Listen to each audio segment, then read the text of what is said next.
네, 뉴스앱의 이슈앤피플 시작하겠습니다.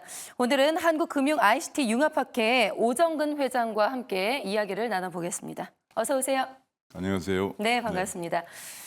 지난 5월에 월간 수출입 현황 확정치가 발표가 됐습니다. 네, 그렇습니다. 자료를 좀 보니까 수출이 한 8개월 연속으로 증가를 했고요. 네. 반도체 수출 같은 경우는 7개월 연속으로 두 자릿수 증가세를 계속해서 이어왔어요. 네, 그렇습니다. 그리고 지난해 6월부터 월간 무역 수지 같은 경우는 계속해서 흑자를 기록하고 있고요. 이제 우리 한국 경제가 좀 살아나고 있다라고 봐도 될까요? 네, 어떻습니까? 그렇습니다. 지금 이제 벌써 금년 들어서 5개월 동안 수출이 2,700억 달러 정도 늘어났어요. 예, 예. 작년에 비해 10% 정도, 작년 동기간에 비해서 10% 증가했는데 특히 그 반도체가 미국의 그 인공지능 반도체 수요 때문에 삼성전자나 SK하이닉스를 중심으로 해서 반도체 수출이 약간 크게 증가하면서 수출이 지금 크게 증가하고 있습니다. 네, 지금 역대 2위 수출 실적을 달성한 것으로 나오죠. 자료를 보면. 네, 그렇습니다. 예, 계속해서 늘고 있는데 이렇게 수출 호전을 바탕으로 주요 기관에서는 우리나라의 경제 성장률을 지금 상향 조정을 하고 있습니다.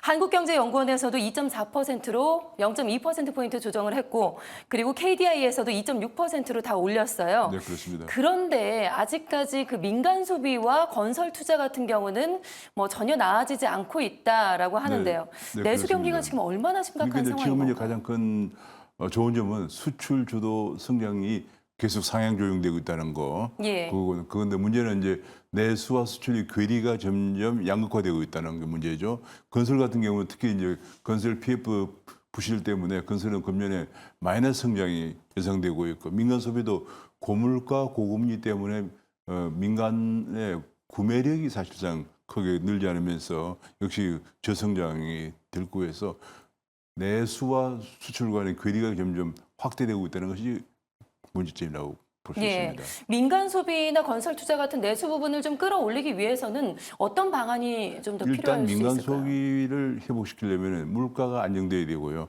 물가 안정돼야만 금리가 낮아져서 지금 민간 특히 그 자영업자들이나 저소득층의 그 금리 부담을 좀 완화시키기 위해서 구매력을 높여야 되고요. 예, 예. 그다음에 건설 부분은 지금 제일 큰 문제가 건설 PF 대출 부실을 줄일 수 있도록 정책을 해 나가야 할 것으로 그렇게 판단됩니다. 네, 유럽을 시작으로 해서 지금 금리 인하가 시작이 되고 있는데 우리나라에서도 조만간 들려올 수 있을까요? 네, 최근에 이제 KDI 같은 데서나 혹은 이제 대통령실에서는 지금 현재 근원 물가 상승률이 2.2% 정도 갔기 때문에 목표 수준 2%보다는 조금 높지만은 금리 인하를 고려해야 할 시점이 되었다라고 예, 얘기를 하고 있는 상황입니다. 네, 어떤 결론이 나올지 좀 지켜보도록 하고요.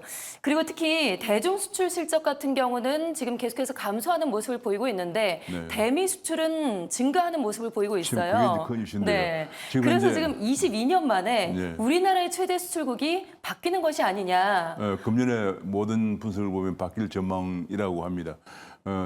우리나라 총 수출의 대중 수출 비중이 25% 정도였는데 금년에 20% 정도로 줄고요.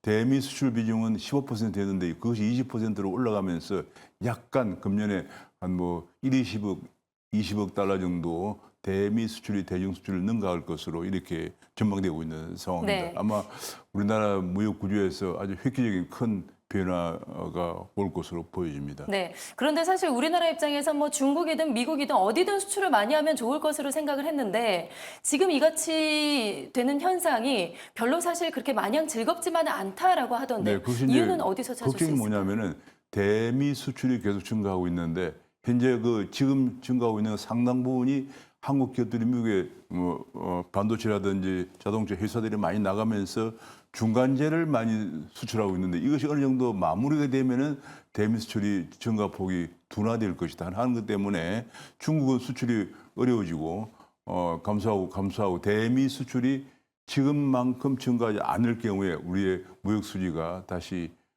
어려워질 가능성이 있다는 것 때문에 지금 걱정을 하고 있습니다. 네.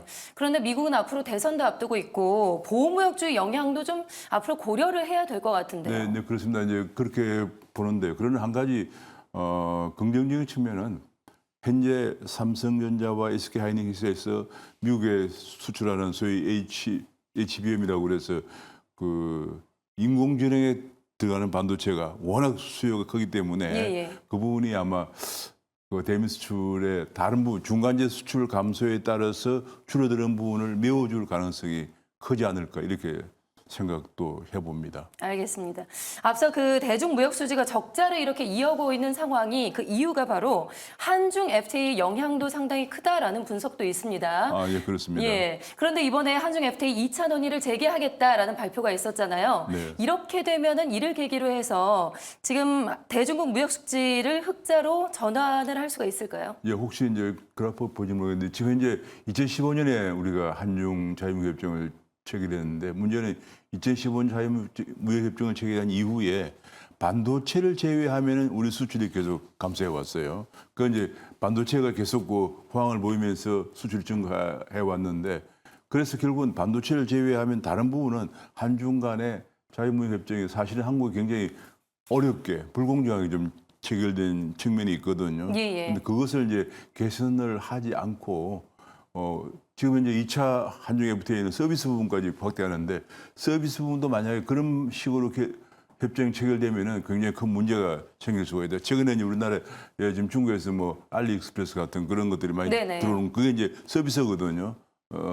유통업인데요. 그런 것들을 면밀하게 2015년에 한중 FTA 체결처럼 불공정한 무역 협정이 되지 않도록 하는 것이 가장 중요한 관건이라고 생각을 네, 합니다. 미리미리 대비를 좀 해야겠죠. 네, 그렇습니다. 앞서서 그 반도체 수출 말씀을 하셨는데 반도체만 우리가 이 수출에 의존해서는 우리 한국 경제를 끌어올리기가 앞으로 어려울 텐데 어떤 방향의 접근을 통해서 앞으로 좀 이 문제를 네. 해결하는 것이 그러니까 옳다고 지금 문제가 보시는지. 뭐냐면 반도체랑 이제 크게 이제 두 가지가 문제가 문제점이 있다면은 예. 문제가 뭐 그게 문제는 아니고 문제점이 있다면은 대기업 중심이고요. 그다음에 반도체는 수출을 많이 해도 고용을 많이 창출하지 않는다는 거예요. 그래서 지금 현재 문제가 아까 대중 자유무역협정 얘기했지만 대중국에 대해서 반도체를 제외한 부분의 수출이 줄면서 우리나라의 중소기업이나 그 소상공인들이 예, 예. 굉장히 어려워지고 있거든요. 그래서 지금 현재 우리나라 경기 동향도 보면 대기업의 경기 동향은